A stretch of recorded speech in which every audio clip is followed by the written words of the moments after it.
wabanikeza award yokuthi nina ninguSawoti omhlaba phindelana ezweni niyovuvuzela ubuSawoti benu qaphela indaba yinye ukuthi ngalesi sikhathi uNoah ephasi test lithi iBhayibheli watshelwa before ukuthi akakho umkhumbi Amen. ngenxa yokuthi ubeqotho kuKristu iyona lento anganamahloni ukuthi wena unguSawoti womhlaba ngoba awuvesananga wanikeza igama lokuthi sunguSawoti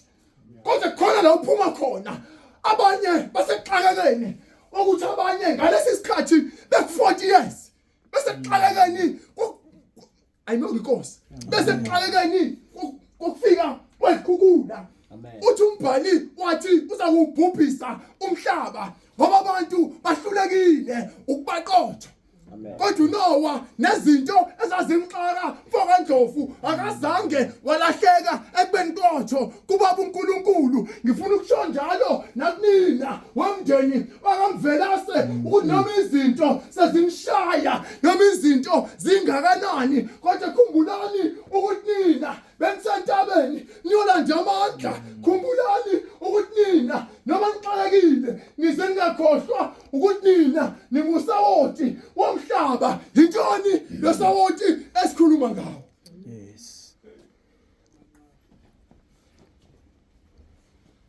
uSawoti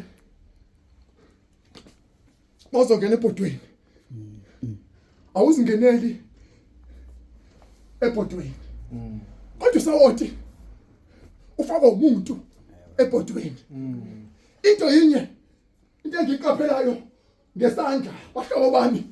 ukuthi sometimes lesandla esifaka uSawoti siyaphilisa kwesinye isikhathi isandla simshintsha umuntu siphinde sona sibulale kodwa ingxaki nakhona usungenile lo Sawoti kubiza ukuthi ufake ubani lo Sawoti kulelo bhodwe ngifuna ukusho njalo nakunina wazinsizwa ukuthi njoba ningaphakathi phakathi kwekhaya nizoshiya lo Sawoti wokuphila angazi uSawoti ophethe ukuthi hlobo luni likaSawoti mhlawumbe uphethe uSawoti okade wa-expirelwa nayi date kodwa uNkulunkulu esimkhonzayo noma u-expirele ungena nawo nakulelo bhodwe avuke nawe athi wena ungukhanya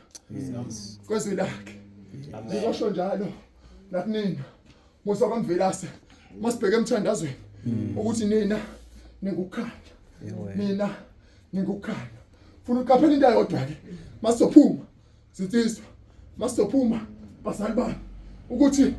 ukukhanya esikhuluma ngakho ukukhanya akona okagesi lokukhanya esikhuluma ngakho akona okamentisi kodwa ukukhanya okuvela ngaphezulu okaliswe into engiyiqaphelayo nangalokukhanya ukuthi kubiza ukuthi mawubheka ukukhanya kukagesi awuvesananga wakhanya kodwa udlule intweni ebezingazinhle udlule intweni obungeke ulibeke nanethemba kwahlanganiswa amanzi nezinye izinto ekuyizona okunoma usondela eduze kokukhanya maqedana ugesi utime kodwa mawuthi uyabheka lo gesi ulandwe emanzini futhi amanzi awekho phezulu amanzi wathola phansi ngamanye amazwi masokhanyisa ilizwe kubiza ukuthi thina sibe nenkonzo ayekwehla silanda amandla emazantsi emhlabeni maqedane silanda ukukhanya sibatshele masuphumele ezweni ukuthi thina asinamahloni singukukhanya kaYesu Kristu nisho njalo noma ngabe nenkinga ezingakanani noma ngabe nenkinga ezingakanani thina kwethu ukulekelela ukuthi nitshele ubaba uNkulunkulu ukuthi mkhulu kangakanani kunenkinga enibhekene nazo phakathi kwekhaya uNkulunkulu emuhle soshiya isibusiso vuma mhlabeleli sithandazeni sonke ngalesikhathi evuma ingoma ngiyawucela umndeni noma amalunga ayingcosana